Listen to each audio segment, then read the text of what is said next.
mga kaibigan. Ako si Elaine Fuentes at inaanyahan ko po kayong samahan nyo kaming muli at tulungan kayo. Sama-sama nating tuklasin ang mga pamamaraan tungo sa mga palatuntunan, proyekto o programa ng gobyerno, maging ng mga pribadong ahensya at organisasyon na sadyang ginawa po naman idinisenyo para sa ating kapakinabangan. Ibahagi rin ang inyong reaksyon at suggestion sa ating email at fanpage na naka-flash ngayon sa inyong screen. Makilahok na kaibigan dahil ito ay programang para sa inyo. Dito walang alinlangan dahil dito ituturo namin ang mga pamamaraan. Ito ang approve. Gawin natin to. Ang ating bansa ay tinatawag na tropical country at dahil tropical country ito, ang mga diseases na matatagpuan dito ay kakaiba doon sa ibang bansa na mayroong malamig na tawag dito na climate. Kaya meron din tayong isang research institute na dinidiskubre kung papaano tumatakbo ang mga sakit para naman mapigilan ito, ma-prevent ito para hindi mapinsala ang ating society. Ito ang ating pag-usapan ngayon dito sa Approve. Huwag kayong aalis, magbabalik po kami.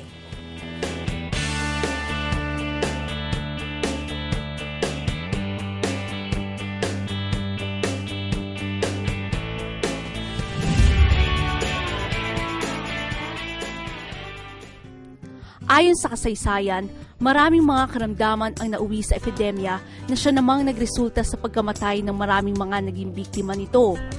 Sa panahon ngayon na pinabilis na ng teknolohiya ang pamamaraan sa paglalakbay, lalo naging madali din ang paglaganap ng mga karamdaman. Dahil dito ay nangangailangan ng mga eksperto na siyang tututok dito. Kinakailangan din na magsagawa ng mga lab test ang mga ekspertong ito upang makapag-observe at makagawa ng research sa isang particular na sakit at madiskubre ang mabisang paggamot nito. Ang Research Institute for Tropical Medicine ay formal na itinatag noong 1981 sa bisa ng Executive Order 674 na nagpapahintulot sa paglikha ng isang research facility sa ilalim ng Department of Health. Ito ay pinondohan ng isang granting aid mula sa Japan at pinangasiwaan sa pamamagitan ng Japan International Cooperation Agency. Pananagutan ng RITM ang pagpaplano at pagpapatupad ng research programs for infectious and tropical diseases. Noong 1989, sa pamamagitan ng isa pang granting aid mula sa Japan, natatag ang RITM Center for Training in Tropical Infectious Diseases para sa expansion and integration ng RITM core facilities. Noong November 2000, ang Biologicals Production Service ng DOH at ang RITM ay nag-merge.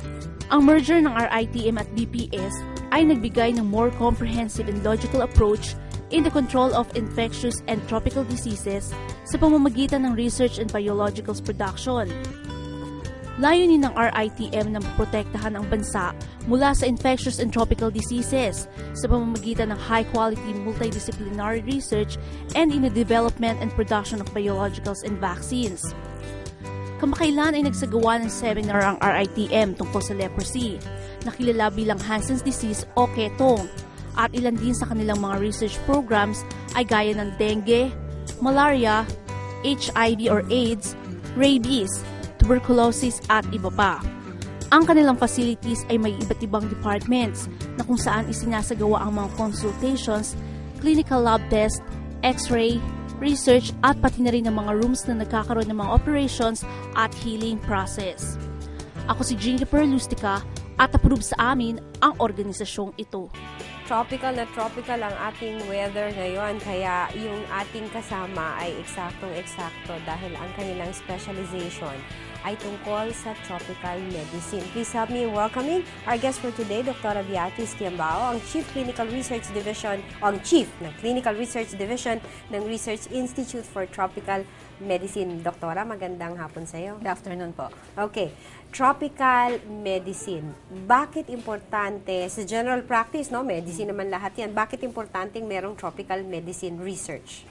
Ang tropical medicine po kasi ay nagdi-deal siya sa mga sakit na nakakahawa. Okay. So, ang Philippines kasi, karamihan ng mga nakakamatay na sakit dito ay mga nakakahawang sakit. Okay. Measles, TB, dengue, lahat yan po ay under ng tropical disease. Maliban po doon, meron din mga sakit na hindi naman eksaktong infectious, pero dito lang sa tropics nahahanap kagaya ng kagat ng ahas, ganun po. So, doon din po ay, under din po yun sa amin. Okay. Now, marami ng research na isinagawa pagdating sa iba't ibang mga karamdaman, ano? Ano ang, bakit kinakailangan magkaroon pa rin ng specialization and continuing research tungkol dito sa mga karamdamang ito?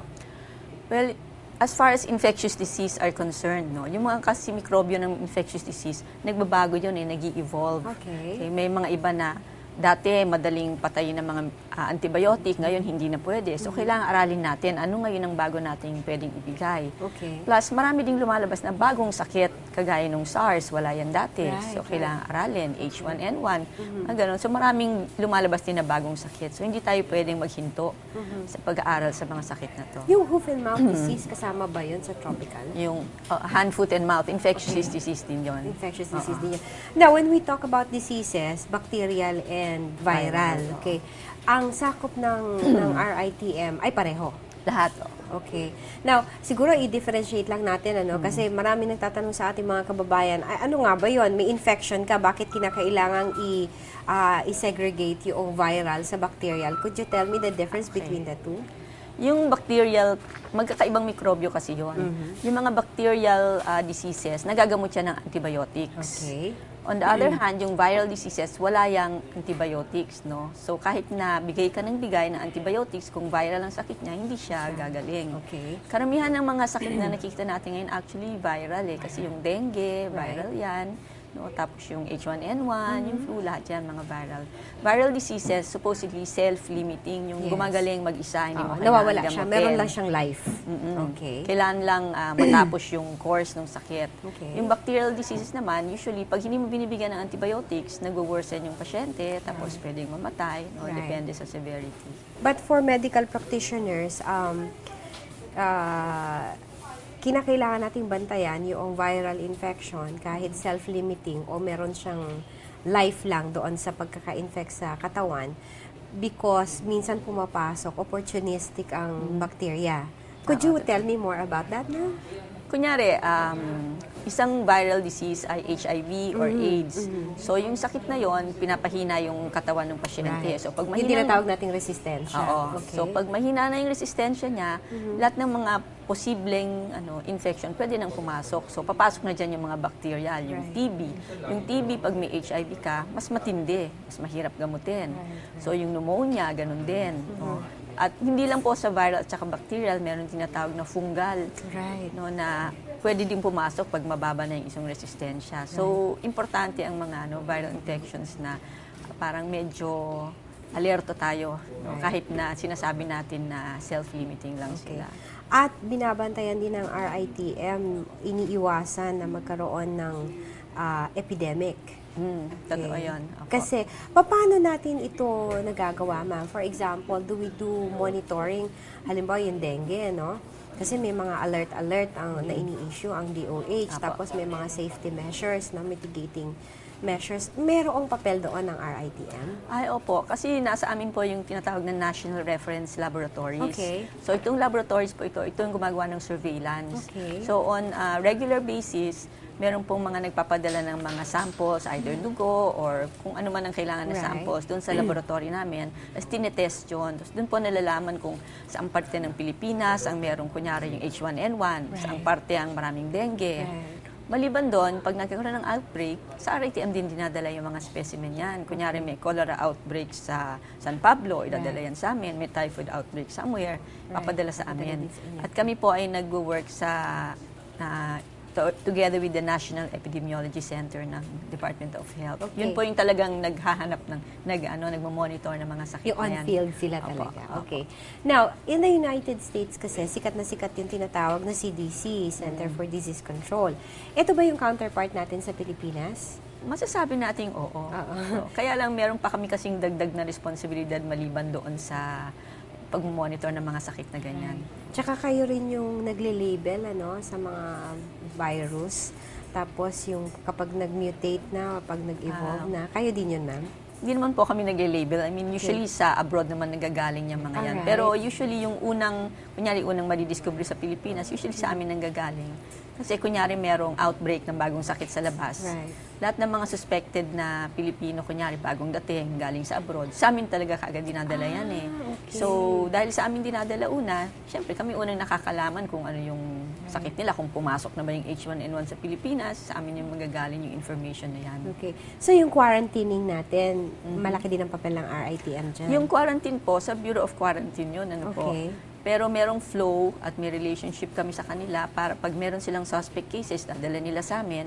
Tapos dun muna mamamalagi yung mga pasyente. Okay, mo-monitor muna. So, example lang po yung SARS. So, yung pasyente doon na suspect. Ano nga uli how do you Yung spell out SARS? Oo. SARS, Yes. yung Severe Acute Respiratory Syndrome. Okay. Ito po yung form ng pneumonia na lumabas noong 2003, Right. na galing sa bagong virus, na nag-umpisa sa Hong Kong, tapos Right. kumalat sa buong mundo.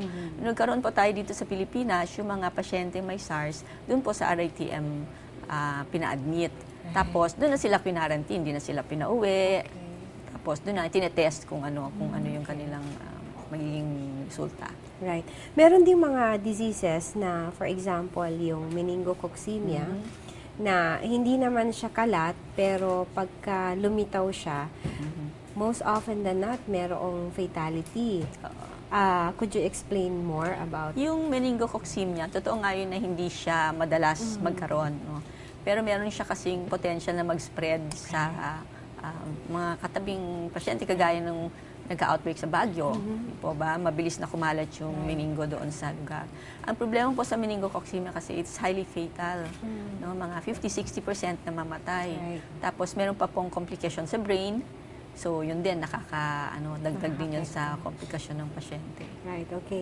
Usapang virus, ano pa yung sinabi mo kanina? Bacteria. Fungi? Fungal, At saka bacteria. Babalikan natin dito sa Approve Kayong Aalis. I-flash namin sa inyo mga screen ang contact details ng RITM, Research Institute for Tropical Medicine, para kung may katanungan kayo, ay makapagtanong kayo sa kanila. Makialis.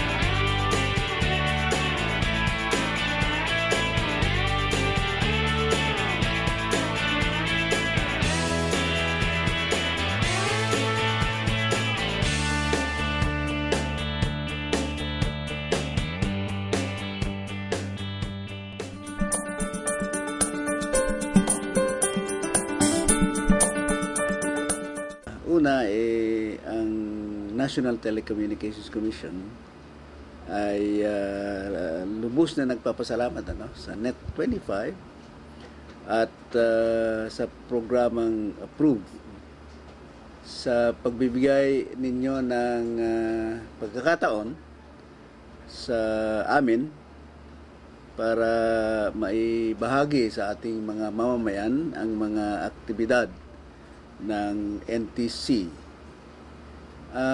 Ang mga aktibidad na to ay tungo sa pagpapaunlad ng infrastruktura at serbisyo sa telekomunikasyon at broadcast.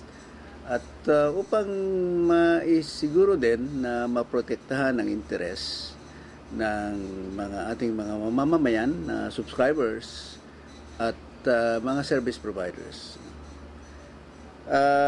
Kami po ay umaasa na ang programang Approve ay mananatili sa ere ng mahabang panahon, sapagkat ang programang Approve po ay isang daan para maipambahagi ng ahensya ng gobyerno, ibang ahensya ng gobyerno at mga pribadong organisasyon ang kanilang mga aktibidad para maiangat ang kabuhayan ng ating mga mamamayan. So, Once again, kami po ay umaasa na ang programa ay tatagal pa ng mahabang panahon para po maitaguyod po natin ang mithiin na makatulong sa pagunlad ng ating bansa. Once again, maraming salamat sa programang Approve. Magandang hapon po sa kanila lahat. Ang napakaganda po ng programa ng Approve kasi ang pinapalabas nila ay yung katulad ng mga ahensya namin na hindi masyadong kilala ng taong bayan, pero may mga mahalagang papel na ginagampanan sa gobyerno. Maliit man, pero kailangan din maipaalam sa mga tao na may ahensyang katulad ng National Printing Office at yung iba pang maliliit na ahensya ng gobyerno na nagbibigay ng serbisyo sa pamahalaan at sa taong bayan. So, para sa akin, sa ngalan ng aking direktor, si Director Emmanuel Andaya, approve po tayo. Approve. And we are back. Kasama pa rin natin si Dr. Beatrice Tiambao, ang Chief ng Clinical Research Division ng Research Institute for Tropical Medicine. Welcome back, Doktora. Thank you. Okay. Now, may mga movies tayo, no? May mga libro tayo na nababasa na yung mga diseases na dating confined sa animal kingdom, medyo tumatawid na ng boundaries. Dati, parang ang paniwala, fictitious lang yun, ano? Pero ngayon, hindi na. Meron ng ganun talaga.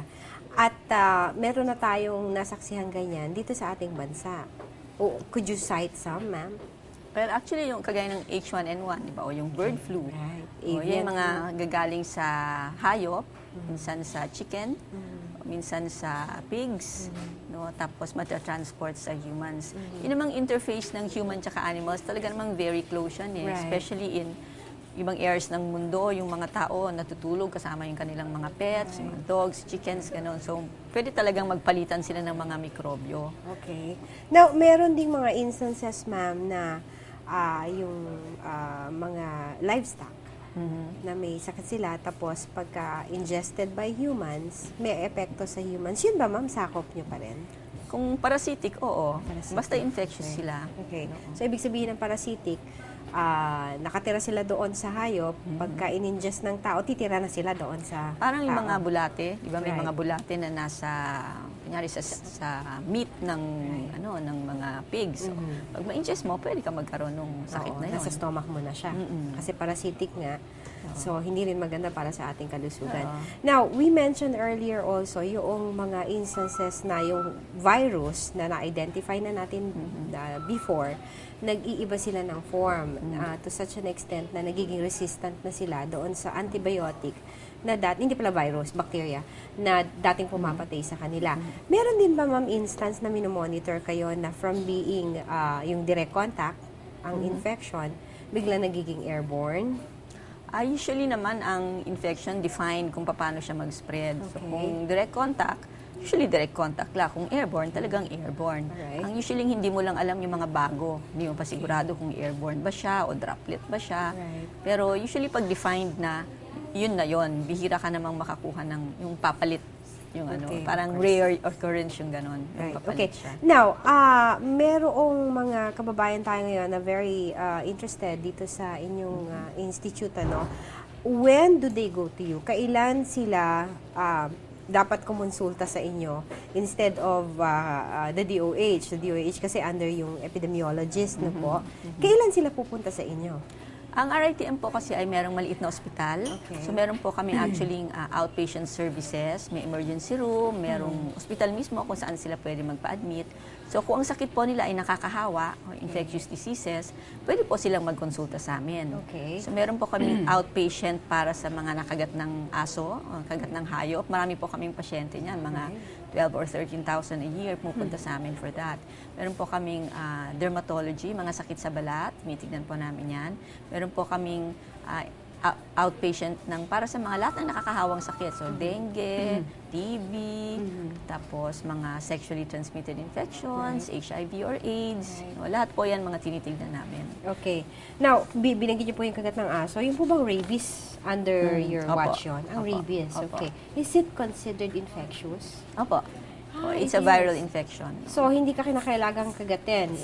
How Well, hindi siya contagious. Okay. Ibig sabihin, hindi ka mahahawa ng ganito. okay. Pero infectious in the sense na virus ang nagdadala sa kanya. Kailangan kagatin ka para makuha mo. Alright.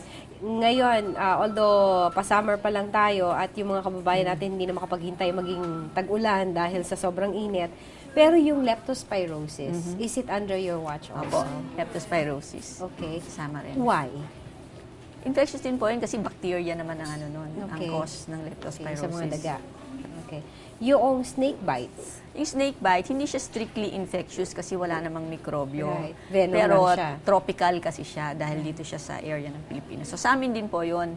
In fact, sa RITM po ginagawa yung anti-venom para sa cobra. Yung sa kabayo ba yan? O galing sa kabayo. Oo, Okay. opo. Yung anti-venom kasi, I remember nga before na nung nagkaroon ng prevalence sa mga magsasakay nakakagat ng cobra, sa inyo nga tumatakbo kasi sa inyo ginagawa yung, Oo, yung anti-venom. anti-venom niya. Na, just for the sake of information, how do we do this? How do we manufacture the anti-venom?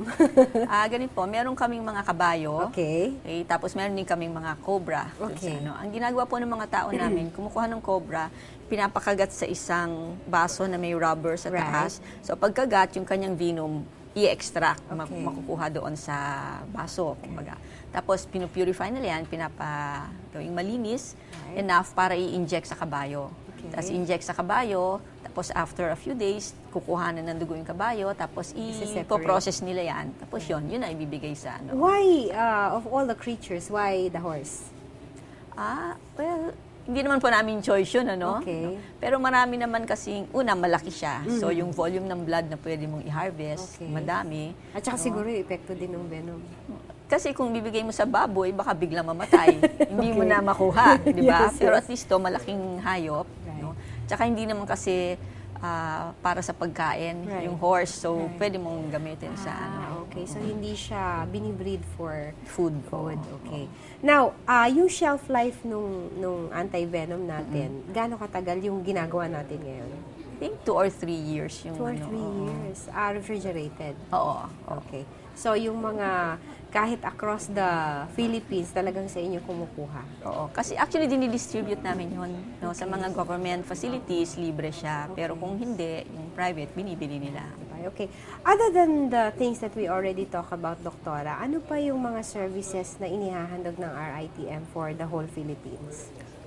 So maliban po dun sa ospital namin, meron po kasi kaming specialized portion ng ospital namin Okay. para sa emerging infections. Emerging yung mga bagong sakit. So, Parang yan yung nakakatakot naman yun. kagaya ng SARS, mga ganon. Meron po kaming special portion ng ospital namin doon. Tinatawag na negative pressure. Okay. Na doon ka dadala, doon ka ilalagay kung Kumbaga, meron kang... yun yung quarantine section. Oo, niya. yun yun. Okay, so, hindi na mag-spread siya. Oo, para hindi na... Meron akong tanong sa iyo, Doktora, kasi in other countries, eliminated na, eradicated na ang tuberculosis. Here in the Philippines, merong occurrences pa rin. And sad to say, sometimes may namamatay pa sa tuberculosis. Bakit nangyayari pa rin ito? How come other countries were successful in combating this disease? Actually, meron ang emergence ng TB all over the world, although yung developed countries pababa na, ngayon nag-uumpisa na ulit tumaas at ang driver nitong pagtaas ay yung HIV epidemic. Kasi yung HIV, talagang sila yung kinakapitan ng TB at parang malubhang klaseng TB, yung resistant kind ang nakukuha nila. Maliban dyan, dito kasi sa Pilipinas, yung treatment kasi ng TB 6 months. Okay. Eh, yung mga tao, bago matapos yung 6 months, either pag gumaling na ng konti, Maganda na hindi na pakiramdam. ituloy, o wala na pambili, so hindi na tatapos yung paggamot. So, nagsispread sila nung mikrobyo na hindi nila alam. But if I remember correctly, yung treatment kasi sa tuberculosis, there was once upon a time, libre yun eh. Libre pa rin naman Libre yung... pa rin hanggang oo, ngayon. oo. Okay, so katamaran na lang talaga ng... O, at saka meron ngang magandang program ngayon, tinatawag na Direct Observed Therapy, Right. na pupunta yung mga tao dun sa center, binibigyan sila ng gamot, tinitignan yung pag-inom nila, para siguradong iniinom. Kasi kung minsan, sinasabi lang, hindi naman binibenta yung gamot, hindi naman nila iniinom. Okay. Ganon. So, yung ganong klaseng system, yun ang nagpababa ng TB sa ibang countries. Ginagawa na rin natin yun. And in fact, marami na ngang DOTS center sa Pilipinas. Hindi lang gobyerno, may mga private DOTS center. So, unti-unti. Kaya lang, pataas kasi yung HIV natin. So, So, nakaka-apekto siya. nakaka-apekto talaga. Okay. Dalawa lang ang season sa ating bansa na itinuturing, no? The wet and the dry season. We are now almost in the middle of the dry season. What are the diseases that we have to watch out for according to the history na nasa archives ng RITM? Marami pong nagtatae, kahit na dry season, diarrhea.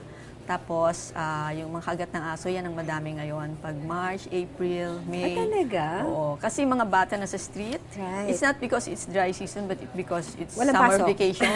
So, nasa street, so yung interaction nila sa mga hayop, mas marami. Tsaka siguro yung mga hayop din, irritable, mainit eh. Pwede rin.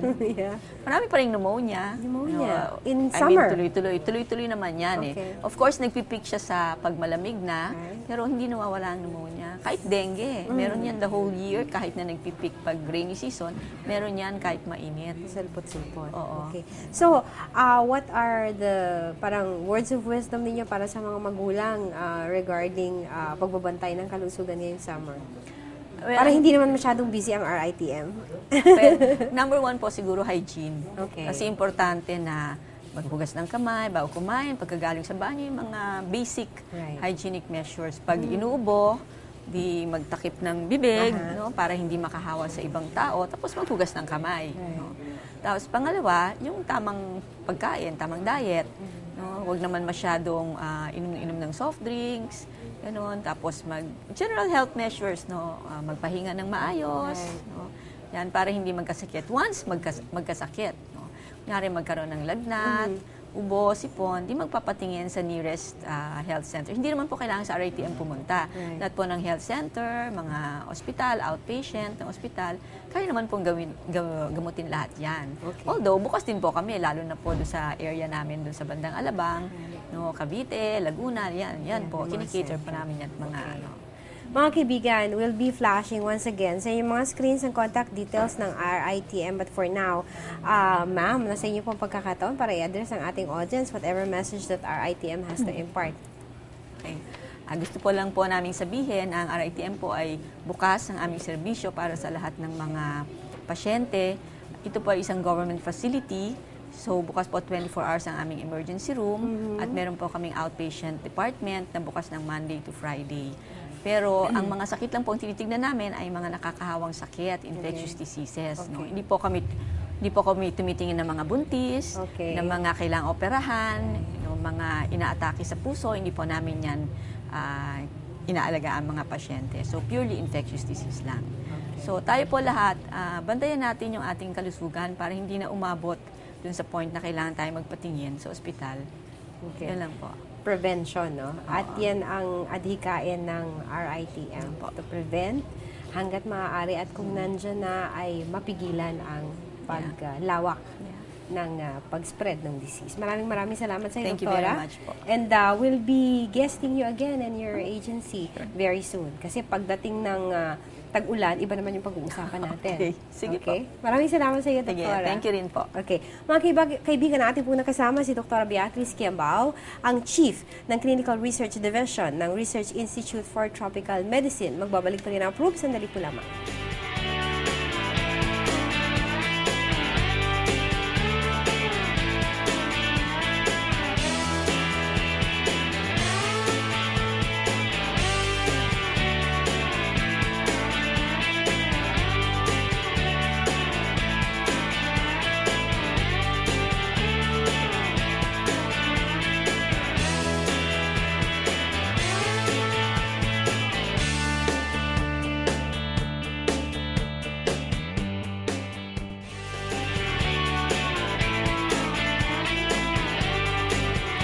Ang kalusugan ay kayamanan at ito ay kayamanang hindi mananakaw. Nakatutuwang isipin na meron tayong kaagapay na ahensya ng pamahalaan na kasabay natin ang babantay sa ating kalusugan. Hindi lamang yung meron na tayong karamdaman, kundi para maiwasan na magkaroon tayo ng karamdaman. Ito ang RITM.